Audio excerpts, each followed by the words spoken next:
안녕하세요. 12월 9일 토요일입니다. 오늘은 욥기 32장 1절부터 22절까지입니다. 제가 읽겠습니다.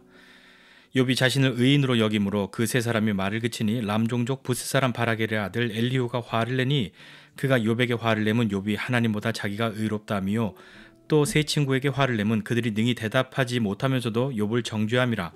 엘리후는 그들의 나이가 자기보다 여러 해 위이므로 욥에게 말하기를 참고 있다가 세 사람의 입에 대답이 없음을 보고 화를 내니라. 부스 사람 바라겔의 아들 엘리후가 대답하여 이르되 나는 연소하고 당신들은 연로함으로 뒷전에서 나의 의견을 감히 내놓지 못하였노라. 내가 말하기를 나이가 많은 자가 말할 것이요 연륜이 많은 자가 지혜를 가르칠 것이라 하였노라. 그러나 사람의 속에는 영이 있고 전능자의 숨결이 사람에게 깨달음을 주시나니 어른이라고 지혜롭거나 노인이라고 정의를 깨닫는 것이 아니니라. 그러므로 내가 말하노니 내 말을 들으라. 나도 내 의견을 말하리라. 보라, 나는 당신들의 말을 기다렸노라. 당신들의 슬기와 당신들의 말에 귀 기울이고 있었노라. 내가 자세히 들은즉 당신들 가운데 욥을 꺾어 그의 말에 대답하는 자가 없도다. 당신들이 말하기를 우리가 진상을 파악했으나 그를 추궁할 자는 하나님이시요 사람이 아니라 하지 말지니라. 그가 내게 자기 이론을 제기하지 아니하였으니 나도 당신들의 이론으로 그에게 대답하지 아니하리라. 그들이 놀라서 다시 대답하지 못하니 할 말이 없음이었더라. 당신들이 말없이 가만히 서서 다시 대답하지 아니한즉 내가 어찌 더 기다리랴. 나는 내 본분대로 대답하고 나도 내 의견을 보이리라. 내 속에는 말이 가득하니 내 영이 나를 압박함이니라. 보라, 내 배는 봉한 포도주통 같고 터지게 된 새 가죽 부대 같구나. 내가 말을 하여야 시원할 것이라. 내 입을 열어 대답하리라. 나는 결코 사람의 낯을 보지 아니하며 사람에게 영광을 돌리지 아니하리니 이는 아첨할 줄을 알지 못함이라. 만일 그리하면 나를 지으시니가 속히 나를 데려가시리로다. 아멘. 엘리후라는 사람이 이제 갑자기 등장합니다. 이 엘리후라는 사람이 등장하는데요. 엘리바스, 빌닷, 소발 이 욥의 세 친구들이 와서 욥에게 대해서 욥을 비난하고 그를 정죄하고 이야기를 했지만 결국 욥의 어떤 입을 다물게 하지 못하고 욥이 자신이 하는 이야기를 통해서 오히려 이 세 친구들이 입을 다물게 되는 그런 모습이 있었던 거죠. 욥에게 계속 너 회개해라, 너 죄 때문이다, 그게 당연하다 이야기했지만 욥은 계속해서 자신의 무죄를 주장하고 하나님께서 이 모든 것을 행하셨다 라고 이야기를 하고 있는 거죠. 끝내 욥이 자기가 옳다고 자기의 말이 맞다고 하는 그 주장하였기 때문에 그 욥의 세 친구들은 포기하게 된 거죠. 그 모습을 지켜보던 한 사람이 입을 열었습니다. 엘리후거든요. 람종족의 부스 사람 바라겔의 아들 엘리후가 그걸 보면서 화를 냈습니다. 화가 났습니다. 이 1절부터 5절 사이에 이 화를 내다 하는 말이 4번이나 연거푸 막 나올 정도거든요. 엘리후는 욥에게 화를 냈습니다. 왜냐하면 욥이 자기가 하나님보다 의롭다고 말했다고 화를 낸 거죠. 그러나 욥이 언제 내가 하나님보다 의롭다고 말했습니까? 앞서서 엘리바스나 욥이나 사람이 의롭지 못하다 하는 것에 대해서 다 인정하고 했던 이야기인데 이 엘리후가 갑자기 욥이 자기가 하나님보다 의롭다 이렇게 한 것 때문에 화를 내고요. 그리고 이 욥의 세 친구들에게도 화를 냈습니다. 왜냐하면 화를 낸 이유는 그거거든요. 욥이 하는 말에 욥을 정죄하고 막 이렇게만 하려고 했지 뭐 제대로 된 대답을 하지도 못한 그런 것을 보고 화를 낸 거죠. 그래서 엘리후가 그 욥의 세 친구들에게 이야기를 합니다. 화가 난 상태에서 말을 하는 거거든요. 우리도 뭐 화가 났을 때 말을 하는 게 쉽지 않지 않습니까? 차분하게 말하기도 어렵고 뭔가 이렇게 논리적으로 말하기도 없고 좀 감정적이 되기도 쉽고 그런데요. 엘리후는 이 화가 났지만 이 화가 난 상태에서 이야기를 또 하게 된 거죠. 굉장히 좀 꼭 참으면서 아마 말했을 겁니다. 이렇게 얘기하죠. 내가 어리고 당신들이 나보다 나이가 많으니까 감히 내가 말을 못했다. 그저 듣고만 있었다. 어련히 알아서 잘하겠지. 나이도 많고 연륜도 있으니까 잘할 거야 이렇게 이야기했는데 그런데 결론은 실망이다. 나이가 많다고 자동적으로 지혜가 있고 뭐 그런 것은 아니더라 이렇게 이야기를 합니다. 그러니 이제 내가 말할 테니까 들으십시오 하는 거죠.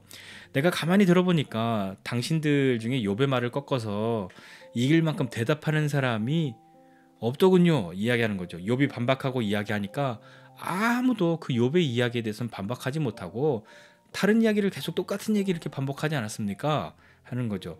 당신들은 진상을 다 파악했다고 그렇게 말하면서도 욥을 추궁할 자가 하나님이시고 사람이 아니라고 그렇게 말하지 마십시오.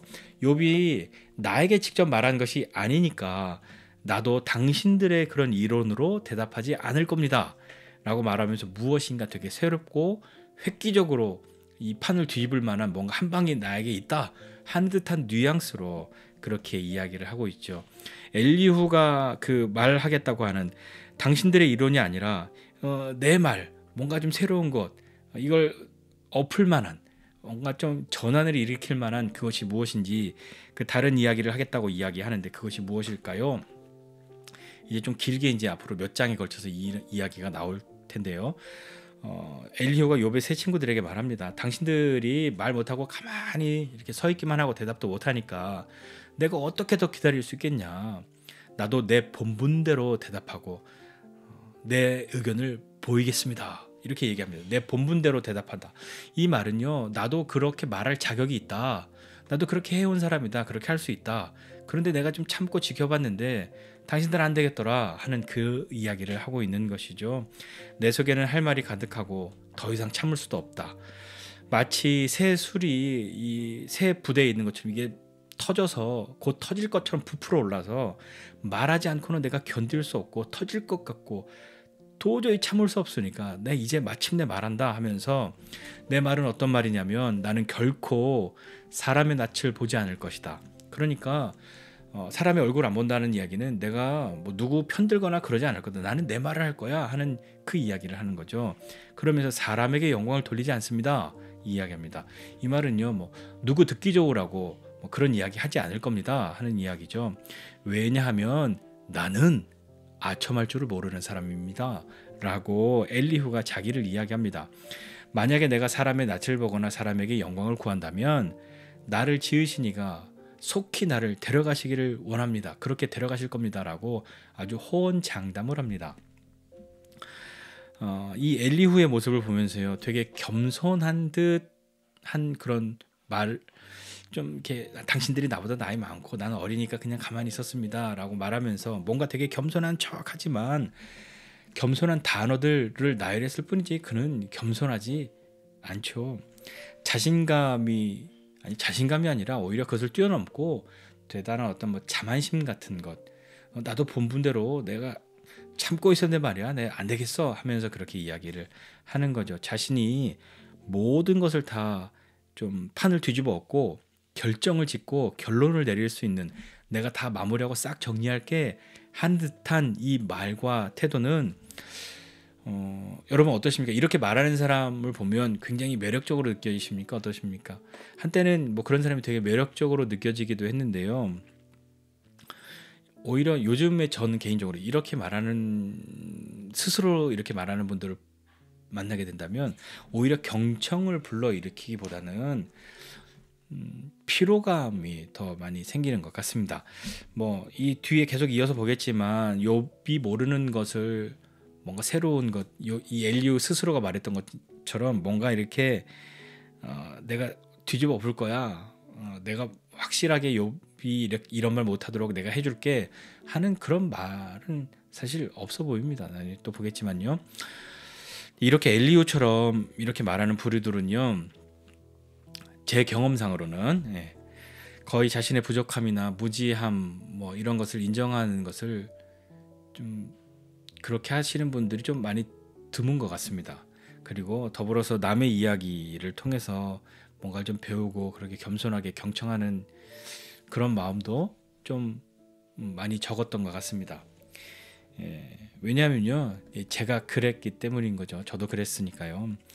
뭐 지금은 나는 안 그래 하는 말이 아니라 내가 그랬었구나라는 걸 이제 알고 그거를 인정하고 아프지만 인정하고 있는 그런 저니까요. 그러니까 이 엘리후처럼 이렇게 말하는 분들을 보면 좀 힘듭니다. 여하튼요. 뭐 이제 좀 알았으니까 조금은 나아진 듯 하지만 여전히 갈 길은 먼 것이죠. 우리도 그렇습니다. 내가 다 무엇인가 정리하고 할 수 있다 하는 그런 패기도 좋고 그런 능력이 있으면 그런 능력도 귀한 것인데 어떤 것이든요 겸손하게 쓰지 않으면 참 쉽지 않은 것 같습니다. 오늘 이제부터 뭐 엘리후의 이야기를 또 며칠에 걸쳐서 쭉 한번 보게 될 텐데 같이 좀 생각해 가면서 나에게는 이런 엘리후와 같은 모습이 있지 않은가, 또 내 주변에 그런 사람이 있지 않은가 생각해 보면서 그런 사람 멀리 해야지 하는 것이 아니라 어떻게 그런 사람들을 잘 대해야 할까 하는 것도 좀 고민해 보고요. 그런 마음들 좀 생겼으면 좋겠습니다. 오늘 특별히 이 말씀 보면서 자기가 모든 것을 다 안다는 듯한 그런 분들과 이야기가 참 좋은 분들도 있지만 그렇지 않은 경험들도 우리에게는 다 있으니까요.